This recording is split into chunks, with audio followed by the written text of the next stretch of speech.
তো বন্ধুসকল দুটামান আপডেট দিবলৈ আহিছোঁ অসমীয়া চিনেমা ইণ্ডাষ্ট্ৰীৰ বিষয়ে। মই অকণমান লেট হ'লোঁ যেহেতু উজনি অসমত শিৱসাগৰ চৰাইদেউ আৰু যোৰহাটকে ধৰি এই তিনিখন জিলাত বহুত বেছিকৈ বানপানীৰ পীড়িত অঞ্চলসমূহত বহুত মানুহ বেয়াকৈ ফচি আছে।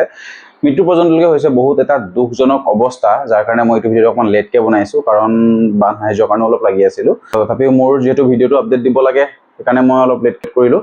বন্ধুসকল XYZ আৰু ঐ পুলিচ এই দুখন চিনেমা আহিব লগা আছিলে। XYZ চিনেমাখন ৰিলিজ হ'ব লগা গৈছিলে 24 জুলাই তাৰিখে আৰু ঐ পুলিচৰ ট্ৰেইলাৰ আহিব লগা আছিলে 21 জুলাই তাৰিখে।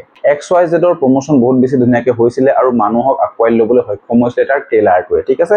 যিহেতু তাৰ ৰিচেণ্টলি দুটা গানো ওলাই গৈছে আৰু সেই গানকেইটা সামাজিক মাধ্যমত ভাইৰেলৰ সৃষ্টি কৰিছে। তো ভাল দিন আহিবলৈ গৈছিলে অসমীয়া চিনেমা ইণ্ডাষ্ট্ৰীৰ আৰু XYZ এখন বৰ ধুনীয়া এটা ইউনিক কণ্টেণ্ট আৰম্ভ কৰি কমেডি ড্ৰামা পলিটিকেল ড্ৰামা দেখাবলৈ আমাক সক্ষম হ'ব বুলি আমি ভাবিছিলোঁ। তো বন্ধুসকল এতিয়াতো উপায় নাই, এতিয়া আমি বানাক্ৰান্ত পৰিৱেশৰ লগত যুঁজিব লাগিব। যিহেতু SUV ক্ৰিয়েশ্যনৰ হয় তো বহুত বেছি এক্সপেক্টেশ্যনছ লৈ ৰৈ আছিলোঁ, কিন্তু হঠাতে এই ভয়াৱহ বানাক্ৰান্তই দুইখন চিনেমাৰ ওপৰতে একদম বাধা জন্মাই দিলে, যাৰ কাৰণে আমি সেই দুইখন চিনেমাৰ এখনৰ ট্ৰেইলাৰ উপভোগ কৰিব নোৱাৰিলোঁ আৰু আনখনৰ 24 জুলাই তাৰিখে আমি উপভোগ কৰিব নোৱাৰিম। আৰু একদম সঁচা কথা যদি ক'বলৈ যাওঁ এই ক্ষেত্ৰত এটা ভাল পদক্ষেপ লৈছে মোৰ ফালৰ পৰা, ময়ো সেই বস্তুটো ছাপোৰ্ট কৰিছোঁ।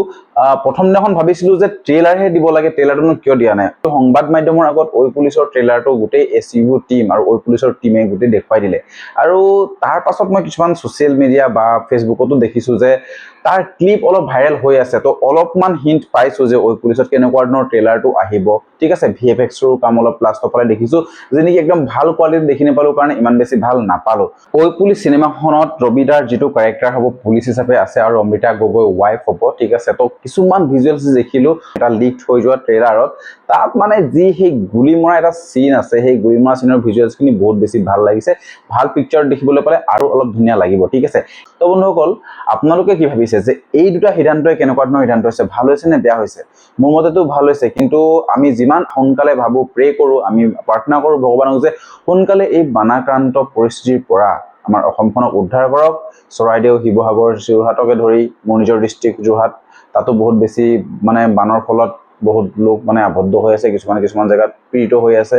তো যিহেতু এনেকুৱা এটা পৰিস্থিতিত সেই দুখন আহিবলগীয়া বহুত ভাল চিনেমা, সেই দুখনৰ প্ৰচাৰ চলাবলৈ মানে বাধা জন্মিব, ঠিক আছে।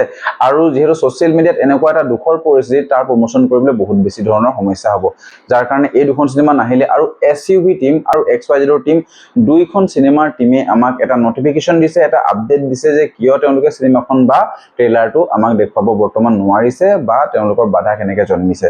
তো বন্ধুসকল যেতিয়াই আপোনালোকে এই চিনেমা দুখনৰ কিবা আপডেট আহিব একদম পোনপ্ৰথমে গম পাই যাব। আৰু তাৰ কাৰণে আপোনালোকে মোৰ চেনেলটো ছাবস্ক্ৰাইব কৰিবলৈ বেল আইকনটো দবাই দিব আৰু ফেচবুকৰ পৰা যদি চাই আছে ফ'ল'টো একদম কৰিয়ে দিব।